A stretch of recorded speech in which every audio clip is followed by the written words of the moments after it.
আসসালামু আলাইকুম গাইজ, আগে কিচেনে সবাইকে স্বাগত। আজকে আমি রান্না করব পেঁপে দিয়ে ডিম ভাজা।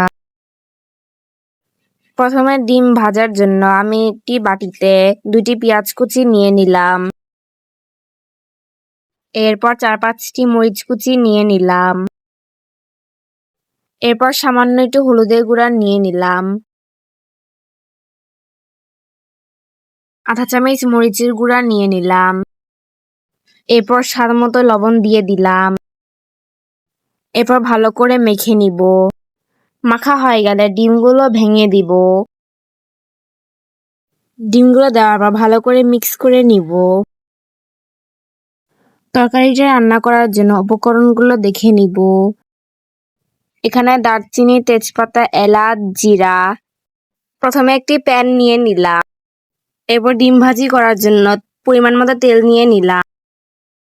এরপর মেখে নেওয়া ডিমগুলো ভেজে নিব। এরপর ডিম ভাজা হয়ে গেলে ডিমটুকু টুকরো করে কেটে নিব। এরপর প্রথমে একটি কড়াই নিয়ে নিলাম। কড়াইয়ের মধ্যে পরিমাণ মতো তেল নিয়ে পেঁয়াজ কুচি দিয়ে দিলাম।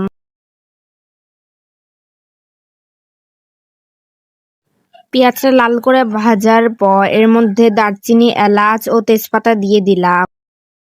কিছুক্ষণ পর 1 চামচ জিরা দিয়ে দিলাম।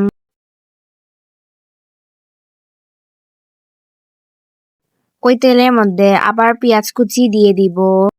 পেঁয়াজটা ভাজার পর এর মধ্যে 2 চামচ মরিচের গুঁড়া দিয়ে দিব। পরিমাণ মতো লবণ দিয়ে দিলাম। এরপর 1 চামচ হলুদের গুঁড়া দিয়ে দিব। এরপর 1 চামচ আদা বাটা দিয়ে দিব ও আধা চামচ রসুন বাটা দিয়ে দিব। এরপর আধা চামচ ধনিয়ার গুঁড়া দিয়ে দিব। এবার মশলাটাকে ঢেকে কষিয়ে নিব। কষানোর পর মশলার মধ্যে লাউগুলো দিয়ে দিব।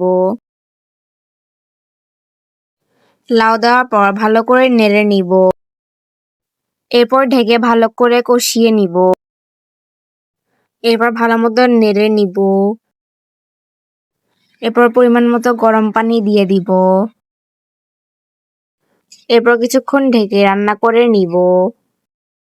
এরপর পেঁয়াজ মশলা বাটাটি দিয়ে দিব। মশলাটা দেওয়ার পর ভালো করে নেড়ে নিব। আবার কিছুক্ষণ ঢেকে রান্না করে নিব। এরপর ভাজা ডিমের টুকরোগুলো দিয়ে দিব।